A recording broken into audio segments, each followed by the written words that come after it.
이 열보다 큰 아홉 시작하겠습니다. 29쪽 펴주시고요. 우선 역설이라고 하는 말을 먼저 봐주셔야 되겠습니다. 역설이라고 하는 거는요. 겉보기에는 모순이 된다 라고 해서 이 모자가 창 모자고요. 순이 방패란 뜻이에요. 창과 방패를 같이 두면은 잘 뚫리는 창, 잘 막는 방패. 말이 안 되죠. 겉으로는 말이 안 되지만 그 속에는 나름대로의 진실이 있다. 겉으로 보기에는 말이 안 된다. 하지만 그 속으로는 진실과 진리를 담고 있는 그 표현을 말합니다. 한용운의 예를 들었습니다. 님은 갔지만 나는 님을 보내지 아니하였습니다. 라고 하는 표현 보시면은요. 이미 갔는데 나는 보내지 않았다는 표현 자체에 모순이 드러나지요. 하지만 떠나간 이미 다시 나한테 돌아오리라고 하는 희망, 나의 희망을 강조함으로써 역설적으로 표현합니다. 이 역설의 특징은요.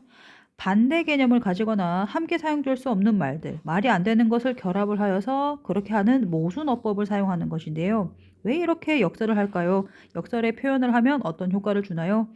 단조로운 문장의 형태에서 변화를 주게 되죠. 그래서 글쓴이의 의도를, 내가 하고 싶은 말을 효과적으로 전달하고 그 다음에 강조할 수 있습니다. 하나 더, 겉으로 말이 안 되는 것이죠. 그러니까 읽는 사람이 이게 왜 이렇게 들어가지? 라고 해서 듣는 이, 읽는 이의 호기심을 불어일으킬 수가 있습니다. 자, 여기에서는 관용 표현도 알아두셔야 되는데요. 관용 표현. 일상 언어 생활에서 습관처럼 사용되면서 특별한 뜻을 나타내는 표현으로서 관용어, 속담, 격언 등을 관용 표현이라고 하는데요. 관용어라고 하는 것은요. 단어의 기본적인 의미, 손이 크다를 예를 들어보면 내 손이 30cm가 넘어 이런 것처럼 원래의 의미를 얘기하는 것이 아니라 별개의 다른 뜻을 가진 말로 주로 비유적인 표현이 관습적으로 쓰이다가 습관적으로 쓰이다가 하나의 형태로 굳어진 것이지요. 손이 크다라고 하는 것은 돈을 쓰거나 무엇을 쓸 때 후하고 큰 것을 이야기합니다. 속담이라고 하는 것은 가는 말이 고와야 오는 말이 곱다. 많이 아는 말이죠. 그래서 사람들이 오랜 생활 체험에서 얻어진 삶의 지혜를 비유적 방식으로 나타내는 것이고요. 거의 교훈적인 의미를 전달하거나 하나 웃기는 것, 풍자의 효과를 나타내는 경우가 많습니다. 격언, 오랜 역사적인 생활 체험을 통해서 이루어진 인생에 대한 교훈이나 경계 따위를 간결하게 표현한 것이지요. 시간은 금이다 같은 것입니다. 그러면 이러한 관용을 표현하면은 어떠한 특징이 있나요? 관용 표현은 언어 생활을 하는 사람들끼리 쓰는 것이죠. 같은 언어. 그래서 같은 민족, 우리 민족의 사고나 풍속 그리고 사상 등의 문화를 알아보는데 좋은 자료가 되고요. 하나 더, 일반적인 낱말로 그냥 표현하는 것보다 쟤는 정말 돈을 많이 써 라고 하는 것보다 와, 쟤 진짜 손 크다 라고 해서 좀 더 다채로운 여러 가지의 표현의 효과를 할 수가 있다. 하나 더, 시대가 변함에 따라서 새롭게 만들어지기도 한다 라고 하는 것도 배우겠습니다. 이러한 관용 표현은 어떤 효과를 주나요? 상황을 비유적으로 표현하지요. 그래서 그것을 강조하는 역설과 비슷한 효과를 얻게 되고, 하나 더, 간단히 함축적으로 간결하게 표현할 수가 있고요. 하나 더, 그 비슷한 상황에서는 두루 사용할 수가 있다. 들어갑니다. 자, 이 책 열보다 큰 아홉 전체적으로 설명한 거 한번 보시겠습니다. 43쪽 한번 들어가 보겠습니다. 자, 제재 정리 한번 들어가 볼게요. 작가는 이문구, 갈래는 수필이고요. 자신의 이야기 같은 거, 성격은 교훈이지요. 청소년한테 교훈 주고 있고요. 그 다음에 설득하는 것이죠. 너네들 괜찮아. 틀려도 돼. 그리고 10과 열과 아홉을 대조적으로 사용하고 있다라고 하는 거. 그래서 열과 아홉을 이야기하고 있습니다. 주제입니다. 숫자 아홉의 상징적인 의미, 그리고 숫자 아홉의 무한한 꿈과 가능성을 가진 청소년의 가치와 소중함을 이야기하고 있습니다. 특징입니다. 여러 가지 표현 방식을 사용하고 있죠. 열거법, 반복법, 문답법, 관용 표현, 역설 같은 걸 사용해서 열과 아홉을 비교 같은 것을 이야기하는 것이고요. 대조, 차이점을 이야기하고 있습니다. 다양한 예를 제시하고 있죠. 구가 들어가는 여러 가지 관용 표현이나 속담 같은 것을 이야기하면서 독자의 이해를 돕고 있습니다. 하나 더, 역설적이죠. 계속 열보다 아홉이 크다고 이야기하면서 인상적인 제목을 하면서 독자들의 호기심, 왜 아홉이 더 클까라고 생각을 할 수 있게 만들어줍니다.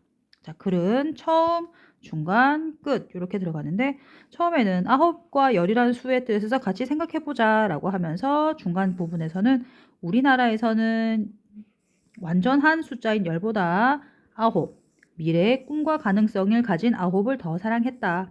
그래서 마지막 한 문장에서는 그래, 숫자 9은 청소년 너네들 얘기하는 거야. 9처럼 이런 특성, 무엇을 가지고 있느냐? 미래의 꿈과 가능성을 가지고 있기 때문에 괜찮다라고 하는 거예요. 그러면은 본문에 나타나고 있는 숫자 10과 숫자 9에 관련된 특성을 한번 볼까요? 십진법이지요. 제일 먼저 꽉 찬 수고요. 그 다음에 완전한 수가 되고 성공을 한 수지요. 그래서 넘치지도 않고 모자라지도 않고 조금의 여유도 없다라고 하는 것이죠. 그죠? 꽉 찬 수고요. 다음도 없이 아주 끝나버린 수, 끝났다라고 하는 건데 아홉은요. 하나가 모자라고 완전에 거의 다 달았지요. 그 다음에 하나만 보태면 완전에 이룰 수 있고 하지만 10이 아니니까 아쉬움을 느끼게 하는 수죠. 그래서 아홉은 어떤 것이냐? 다음을 바라볼 수 있는 수, 하나 더 꿈과 가능성의 수, 그것과 청소년을 연관시키고 있죠. 자, 이 글에 사용된 표현 방법은 역설과 관용 표현을 쓰고 있는데요. 역설은 제목에서 나타나지요. 열보다 큰 아홉이고요. 이것의 효과는 아홉이 열보다 큰다는 모순된 표현을 사용하고 있죠. 그래서 아홉은 미래의 꿈과 가능성을 담은 수이므로 열보다 크다는 글쓴이의 생각을 강조합니다. 겉으로는 말이 안 되지만 속으로는 진리를 담고 있다까지 여러 가지 관용 표현을 담고 있지요. 아홉의 의미를 담은 여러 가지 표현, 앞길이 구말리 같다. 구사일생, 구곡간장 등 모든 기록은 깨어지기 위해서 있다. 이거는 뭐 명언 같은 거지요. 그래서 말하고자 하는 바, 글쓴이의 주제를 더욱더 명확하고 그리고 간결하게 표현하면서 전달할 수 있게 됩니다. 자, 우리 본문 들어가 볼까요? 30쪽입니다. 30쪽은 처음부터 끝까지 천천히 다 읽어보셔야 됩니다. 그래서 뭘 얘기하느냐? 그리고 10과 9, 10과 9를 이야기하면서 묻고 답하는 거, 문답법, 또 문답법 들어가면서 또 여러 가지